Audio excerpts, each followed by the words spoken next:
This is your science period. We are in chapter 12, Reproduction in Plants. Today we will be going for the fifth part of the same chapter. Children, as you have already studied the various parts of the flower, that is your sepals, petals, then your male gametes, that means your male reproductive part, and your female reproductive part. So we have already studied all these parts of the flower. Reproduction is the process through which living organisms produces a new living thing like itself. So this is your. Yesterday we have studied about the sexual reproduction, which involves the fusion of the male and the female gametes. During this sexual reproduction, the male and the female gamete, they fused together and they formed a zygote.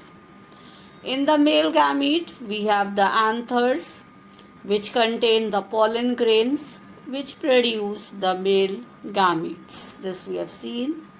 Within the female gametes, we have a pistil which consists of the stigma, style, and the ovary. So these were the parts of your female reproductive part.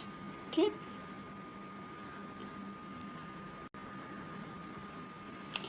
Then here we saw that within the endoecium we have, as I said, we have the anthers within and the filament within the stamen, whereas within the pistil we have the stigma, we have the style, and we have the ovary, which altogether is also known as gynoecium as well as your carpels. So, Bozo wants to know how the male gamete within the pollen grain reaches the female gametes which are present within the ovule. So this question, Bozo is thinking, he is having this question in his mind, so he is asking that. So when we talk of a mature flower, we have the stamens and we have the pistil, as I said. Okay, and all these parts you have already seen, and they are very close to each other within a flower. And we have also seen that these stamens and your pistil, they are enclosed within the petals, which are in colored form, and sometimes these flowers have a very good fragrance also. So, pistil and stigma together will give rise to pollination. When the anther matures, they burst and they release the pollens which get transferred to the stigma for fertilization. And this process is called pollination. When we talk of pollination, here the pollens from the stamens, which sometimes stick to the bee or some other insects when they come for the visit. So they collect this, and these bees, when they travel to another plant, okay, they just transfer them.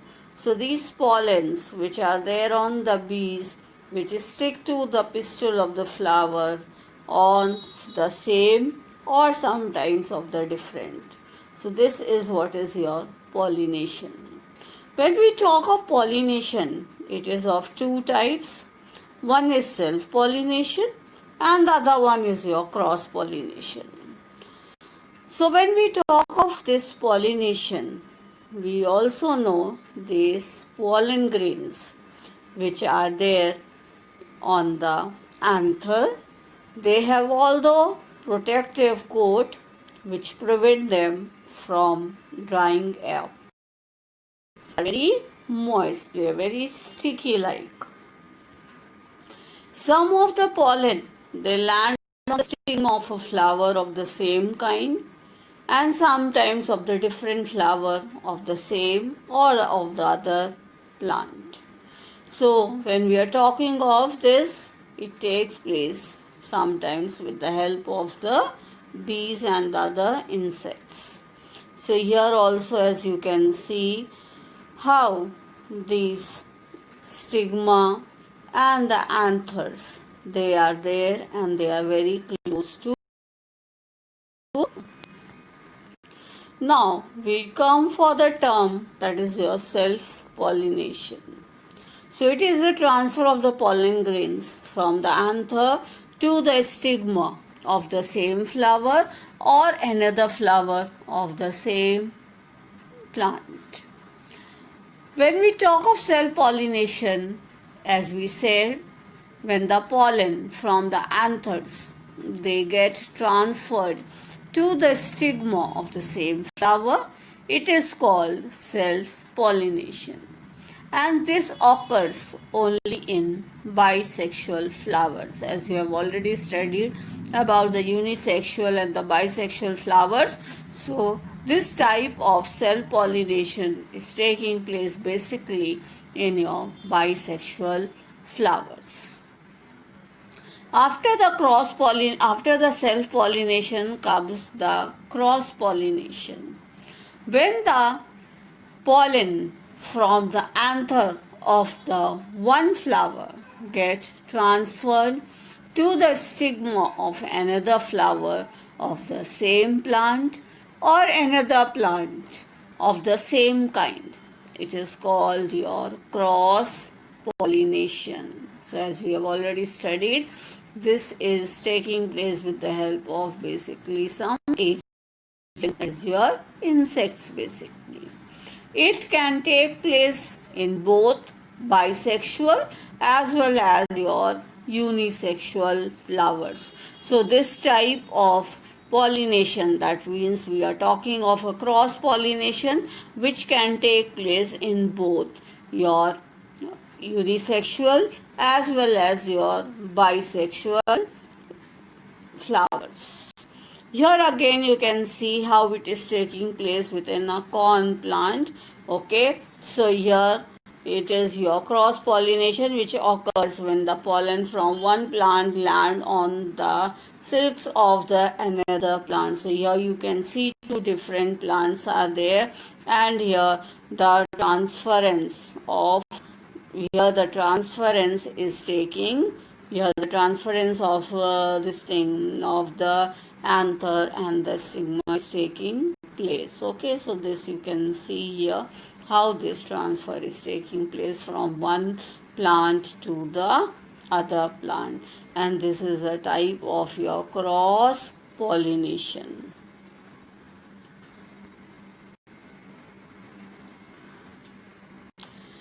So again, Buzo has one question in his mind, that is, wants to know why the flowers are generally so colorful and fragrant.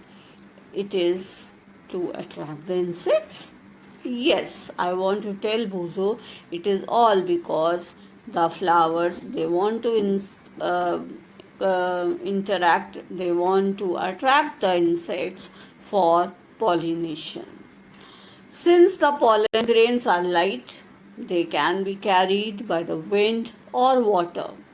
Insects visit the flowers and carry away the pollens on their bodies, that already have shown you in the figure also. So there are some agents for these pollinations.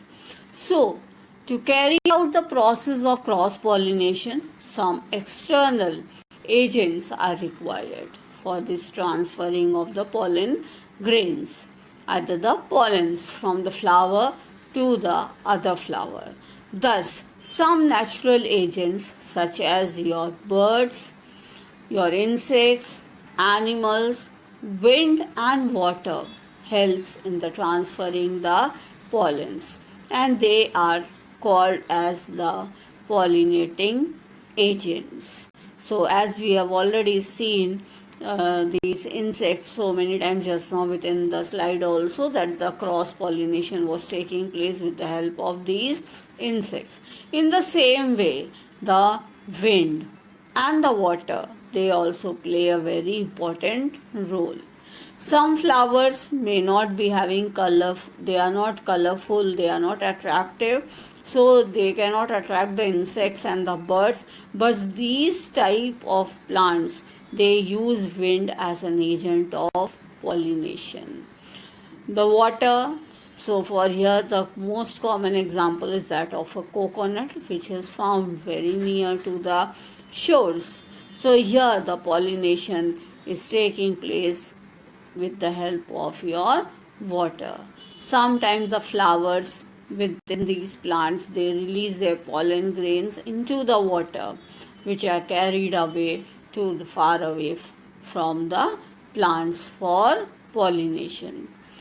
Even the insects that you have already seen, that sometimes the grazing animals, the birds, okay, and they help to carry out the pollen grains from one plant to another plant. So this is how the pollination takes place, and these agents, they help in the process of pollination. So today children, we have studied about the pollination. We studied about the two types of pollination, that is your self and cross. Then we discussed about the agents of pollination. So we have completed the topic pollination today. So, home assignment for you is, what is pollination? Second one, distinguish between self and cross pollination. Thank you, all of you. I hope it is clear to you. And tomorrow we will start with a new topic, that is your